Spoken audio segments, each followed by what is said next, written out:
అజిత్ పవార్ మరణానికి సంబంధించి వరుసపెట్టి ఆరోపణలు చేస్తున్నటువంటి ఉదంతం ఉంది కదా, అందులో హెరిటేజ్ని లాక్కొచ్చారు కదా. అసలు హెరిటేజ్కి దానికి ఏం సంబంధం ఉండదు. హెరిటేజ్ అంటే పాల వ్యాపారమే కదా అన్నటువంటిదే ప్రస్తుతం ఎవరికైనా తెలిసినటువంటి అంశం. అయితే ఇప్పుడు అది కాకుండా ఈ సంస్థ ఇంకా అనేక సబ్ ఆర్గనైజేషన్స్ పెట్టింది.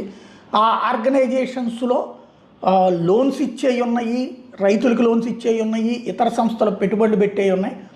అట్లాంటి ఒక సంస్థ, రిజిస్టర్ అయినటువంటి సంస్థ ఈ విమానానికి లోన్ ఇచ్చింది. లోన్ ఇచ్చి ఆ లోన్కి సంబంధించినటువంటి అధికారాన్ని, అంటే ఆ విమానం మీద, ఆ హెలికాప్టర్ మీద అధికారాన్ని ఈ హెరిటేజ్కి సంబంధించినటువంటి అనుబంధ సంస్థ తీసుకొచ్చింది.